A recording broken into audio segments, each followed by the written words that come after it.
ಶ್ರೀಮತೆ ರಾಮಾನುಜಾಯ ನಮಃ.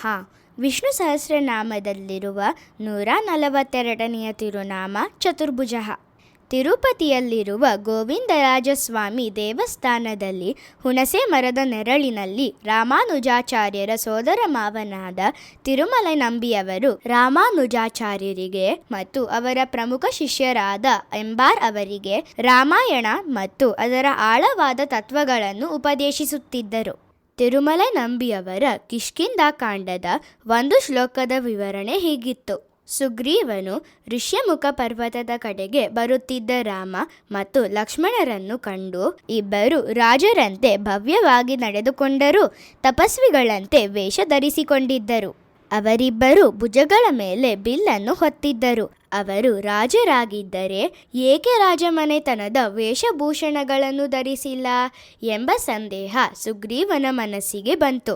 ಅವನ ಮನಸ್ಸಿನಲ್ಲಿ ತನ್ನನ್ನು ಕೊಲ್ಲಲು ಇವರನ್ನು ವಾಲಿ ಕಳುಹಿಸಿರಬಹುದೆಂಬ ಭಯಾನಕ ಆಲೋಚನೆ ಹುಟ್ಟಿತು.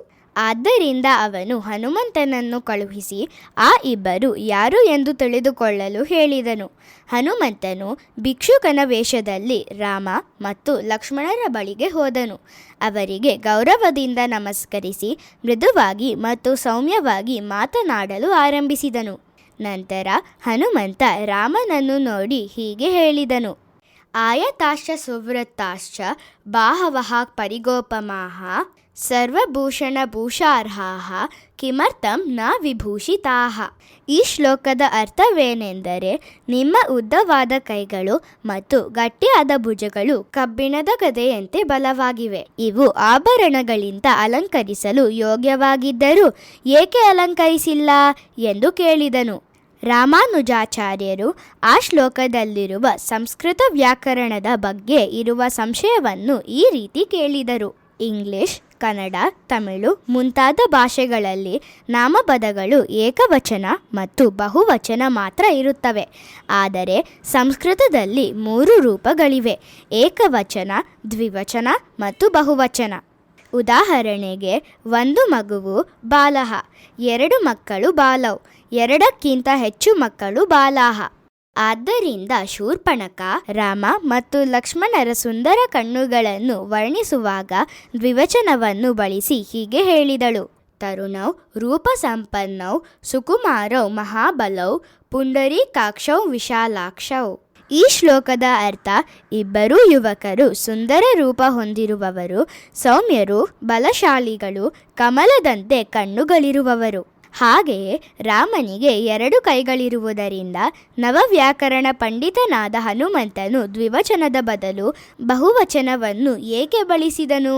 ಇದಕ್ಕೆ ಉತ್ತರವಾಗಿ ತಿರುಮಲೈ ನಂಬಿಯವರು, ರಾಮನು ರಾಮಾವತಾರದಲ್ಲಿ ತನ್ನ ದೈವತ್ವವನ್ನು ಮರೆಮಾಡಿಕೊಂಡಿದ್ದನು.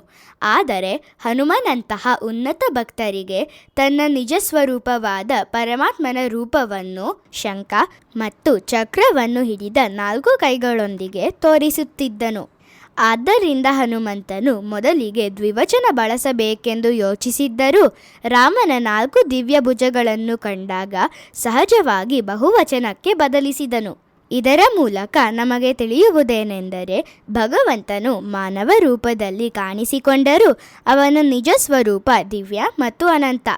ಚತುರ್ಭುಜ ಎಂದರೆ 4 ಭುಜಗಳನ್ನು ಹೊಂದಿರುವವನು ಎಂದು ಅರ್ಥ.